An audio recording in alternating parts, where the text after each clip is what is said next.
Bem-vindos a mais uma edição do JR 15 Minutos, o podcast da Record que aprofunda as notícias que mais mexem com a nossa vida.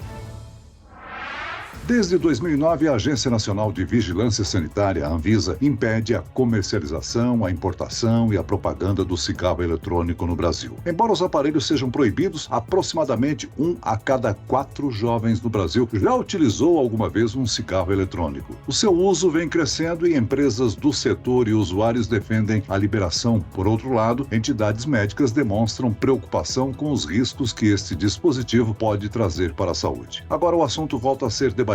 A Anvisa decidiu na última sexta-feira a abertura de uma proposta de consulta pública para revisar a regra que proíbe o cigarro eletrônico no país. O prazo para manifestação dos interessados será de 60 dias. Quais são as consequências do uso do cigarro eletrônico? Existe evidência de redução de danos a fumantes com a liberação da venda? A Anvisa deveria liberá-los? A longo prazo, a regulamentação do dispositivo pode não sobrecarregar os hospitais públicos? O JR 15 Minutos de hoje esclarece essas e outras dúvidas com o coordenador da Comissão de Tabagismo da Sociedade Brasileira de Pneumologia e Tisiologia, Paulo Correia. Bem-vindo ao nosso podcast, doutor. Celso, um prazer estar com vocês e com seus ouvintes. Quem participa também dessa conversa é a repórter da Record em Brasília, Lívia Veiga. Lívia, a Anvisa decidiu apenas abrir consulta pública para rever regulamentação de cigarros eletrônicos. A princípio, segue proibida a comercialização do produto, né? Oi, Celso, obrigada pelo convite. Olá, doutor Paulo. Olha, Celso, a Anvisa voltou a discutir este assunto e após mais de 7 horas de reunião virtual, a diretoria colegiada da Agência Nacional de Vigilância Sanitária decidiu abrir uma consulta pública para reavaliar a regulamentação dos cigarros eletrônicos no Brasil, que são proibidos no país por uma portaria de 2009 da própria agência. Na consulta pública, que ficará aberta por 60 dias, a sociedade poderá fazer sugestões por meio de um formulário eletrônico no site do órgão, no qual serão coletadas opiniões de cidadãos, entidades médicas e científicas e também de empresas. Ao final deste processo, as contribuições serão analisadas em uma discussão sobre uma eventual nova regulamentação para os dispositivos. Um novo encontro da diretoria será agendado após o processo. No entanto, a abertura desta consulta e a discussão dos cigarros eletrônicos não significam que o aparelho obrigatoriamente passará a ser permitido aqui no Brasil. Agora, doutor Paulo, com aroma e sabor agradáveis, os cigarros eletrônicos ou vapes, como são chamados, chegaram ao mercado clandestino com a promessa de serem menos agressivos que o cigarro comum. Mas falta base científica para afirmar que esses dispositivos são menos prejudiciais e que podem substituir cigarros tradicionais. Muito bem colocado, Celso. Na realidade, a indústria do tabaco, a indústria da nicotina, sempre promove esses expedientes. Então, vejamos, nos anos 50, quando o cigarro foi relacionado com o câncer de pulmão, a indústria apareceu com o cigarro com filtro. Quando o cigarro com filtro não foi suficiente para resolver o problema do câncer de pulmão, apareceram cigarros de baixos teores, ultra baixos teores e assim por diante. Então, os cigarros eletrônicos, na realidade, são a mais nova invenção da mesma indústria do tabaco e nicotina que sempre usou esses argumentos, quais sejam que o novo produto teria menos riscos para a saúde e tudo mais. Primeiro aspecto, que ele não reduz danos, tem a ver com o fato de que eles são atrativos mesmo para não fumantes. Em uma revisão de 2018, por um autor importante, da Altenberg, mostrou que 10 a 45% dos usuários de tabaco aquecido eram pessoas que nunca utilizaram cigarros convencionais. Então, vejam bem, a gente tem os dados que mostram que a iniciação dos jovens tem ocorrido maciçamente através dos dispositivos eletrônicos para fumar, que no Brasil incluem cigarros eletrônicos e cigarros de tabaco aquecido. Essa iniciação triplica ou quadruplica a chance de iniciação no cigarro convencional. Doutor, o cigarro eletrônico é proibido no Brasil desde 2009, mas o uso vem crescendo ao longo dos anos, atraindo principalmente a população mais jovem. O uso deste aparelho é motivado principalmente pela curiosidade? O jovem tem características específicas e era assim na epidemia do tabagismo no século XX e assim o é também no século XXI. O jovem é imediatista na obtenção do prazer, ele minimiza os riscos do cigarro eletrônico, ele acha que ele tem mais capacidade do que tem para lidar com a adicção. Vários de nós já ouviram jovens dizendo assim, eu não sou viciado, eu paro na hora que eu quiser. Mais do que isso, existe hoje em dia também toda uma produção de material por influências e tudo mais que são falsos. Então, eles são atrativos por um lado, eles são apresentados como gadget, nós temos uma geração de nativos digitais, então aquilo parece tecnológico, parece clean, ele não fede igual o cigarro convencional, ele não tem monóxido de carbono, então essas coisas que incomodavam mais os jovens não estão ali. Esses mitos são disseminados e que eles são 95% mais seguros, que eles seriam 95% mais seguros, e isso faz com que o jovem experimente, também pelo aspecto da pertencimento ao grupo. Um dos principais argumentos da indústria do tabaco e de ativistas pela regulamentação do cigarro eletrônico é que o uso estaria ligado à redução de danos para quem já fuma cigarro comum. Eu pergunto, existe redução de danos para o tratamento do tabagismo ou a única forma é cessar o uso? Exatamente, Celso. A única forma de redução de danos em cigarros, qualquer dispositivo que tenha eletrônico, que seja eletrônico ou não, que tenha nicotina, é cessar o uso. Então não existe redução de danos, na realidade existe ampliação dos danos. Vejam bem, nos cigarros eletrônicos são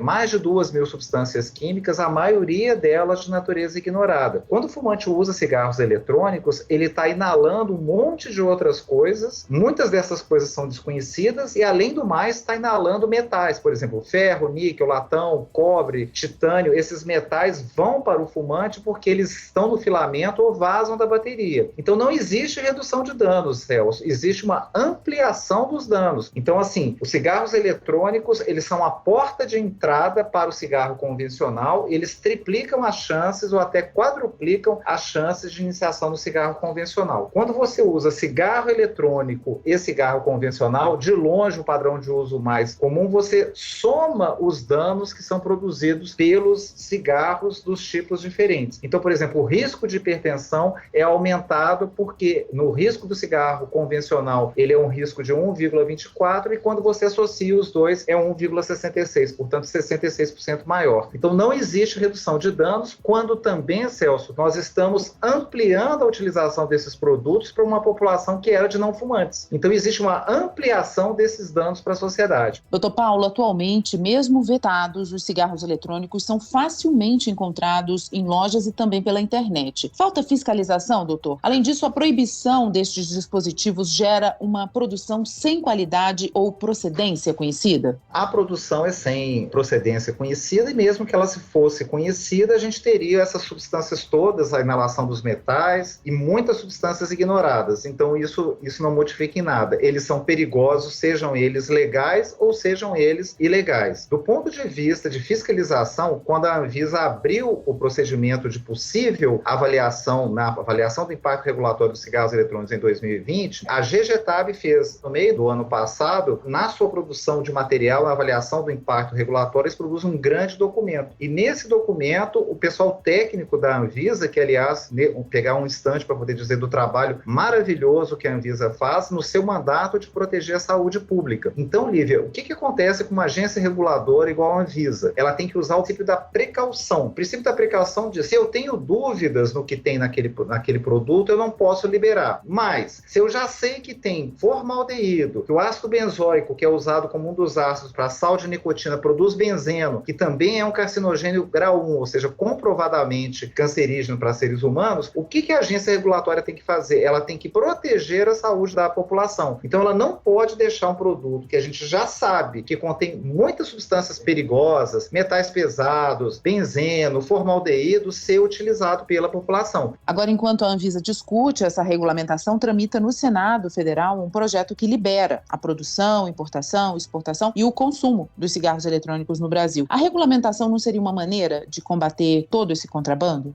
Os senadores, eles têm acesso a pareceres embasados do Conselho Federal de Medicina, não importa se é contrabandeado ou se é produzido pelas grandes tubarões da indústria do tabaco, do qual eu também também faço parte. Então, nós estamos à disposição da senadora para dirimir as dúvidas que a senadora esteja tendo. Não, senadora Soraya, a regulamentação não resolve os problemas, porque eu volto a lhe dizer, são 2.000 substâncias químicas, a maioria de natureza e não identificada. Se você não sabe o que tem lá dentro, como é que você vai regulamentar? E você não sabe do que tem lá dentro do cigarro eletrônico que as grandes tubarões fabricam e para os que entram também de forma ilegal no Brasil. E outro aspecto, a regulamentação dos cigarros eletrônicos já existe no Brasil. Eles são estritamente proibidos. O número de fumantes brasileiros desse tipo de cigarro saltou aí de 500 mil para 2,2 milhões, segundo a pesquisa feita pelo IPEC, né? O mercado clandestino abastece esse público e hoje movimenta cerca de 7,5 bilhões por ano. Eu pergunto, o aspecto econômico tem grande relevância nisso, não? Olha, o aspecto econômico tem grande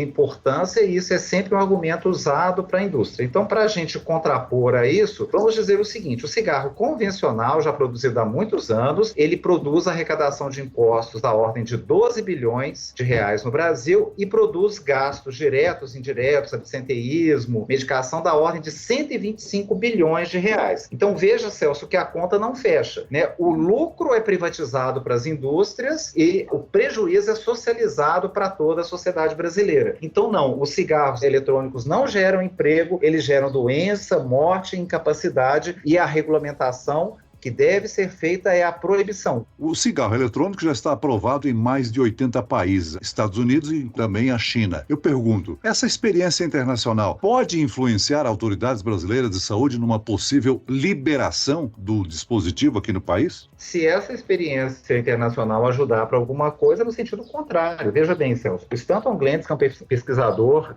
da Universidade da Califórnia em São Francisco, um ícone do controle do tabagismo, ele inclusive fez uma fala, né, na audiência pública gravada da Anvisa, chamando a atenção exatamente disso. É o fato desses outros países terem deixado acontecer com os Estados Unidos e Inglaterra que mostram que o Brasil está absolutamente no caminho certo. Então, a indústria do tabaco e nicotina quer dizer assim, o que é bom para a Inglaterra e para os Estados Unidos é bom para o Brasil. Não, não é bom. A conta já não fecha no cigarro convencional. Imagina no cigarro eletrônico. Então, doutor, representantes do setor defendem justamente que seguir esses exemplos dos outros países pode proporcionar uma abordagem mais eficaz para proteger a saúde pública. Criar regras claras de comercialização desses produtos, ao contrário da proibição, realmente é uma forma de proteger a sociedade ou seria considerado um retrocesso no combate ao fumo, doutor? É um enorme retrocesso, pois veja bem, eu já disse que os cigarros eletrônicos não são só vapor de água, eles têm milhares de substâncias químicas. Essas substâncias químicas fazem mal e fazem males diferentes e males em sinergia com o cigarro convencional. Então, a liberação de um produto tóxico cheio de metais pesados só beneficia um ente, a indústria do tabaco. A indústria do tabaco e da nicotina é a única interessada. Para as famílias vão haver morte, incapacidade, etc. E para os cofres públicos, um enorme gasto. Entre 2019 e 2020 foi registrado aí um surto de uma doença em usuários de cigarros eletrônicos, né? Uma lesão pulmonar que pode levar à morte, a EVALI, né? Apenas nos Estados Unidos foram notificados quase 3.000 casos com cerca de 70 mortes. Uma possível legalização no Brasil pode gerar impactos ao nosso sistema público de saúde, né? Essa EVALI é uma doença muito séria que pode levar os jovens à incapacidade pulmonar permanente, à necessidade de transplante ou até mesmo à morte. Então vejam que os cigarros eletrônicos, eles têm muitos riscos. Então, no seu mandato de proteger a saúde pública brasileira, o que a Anvisa fez? Bom, se eu tenho tantos riscos associados a esse produto, o único caminho possível para que a gente possa proteger com segurança a saúde da população é proibindo esse produto. Doutor Paulo, está mais do que claro que o tabagismo é uma grave ameaça à saúde. Não é fácil parar de fumar, mas é possível. Como é que funciona o tratamento?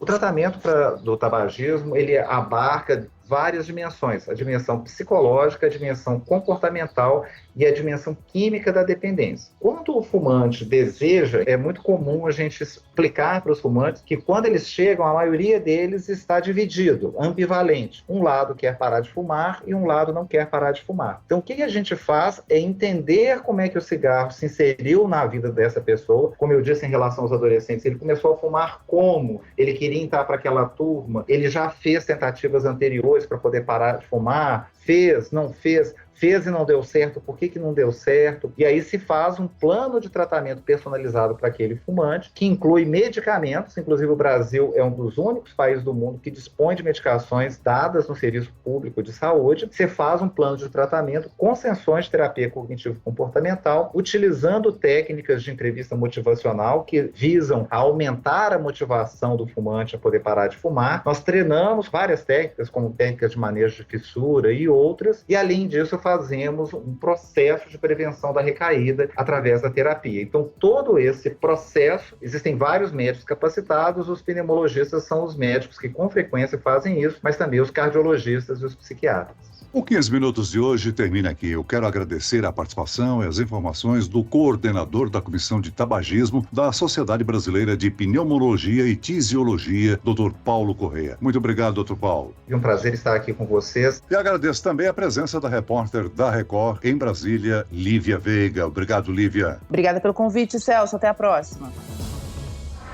Esse podcast contou com a produção de David Bezerra e dos estagiários Fernando Russo, Lucas Brito e Kátia Brazão. Sonoplastia de Marcos Vinícius, coordenação de conteúdo, Edivaldo Nunes e Deni Almeida. Direção editorial, Tiago Contreira. Vice-presidente de jornalismo, Antônio Guerreiro. Você pode acompanhar o JR 15 Minutos no portal r7.com, nas redes sociais do Jornal da Record e nas principais plataformas de streaming. Eu, Celso Freitas, te aguardo no próximo episódio. Até amanhã.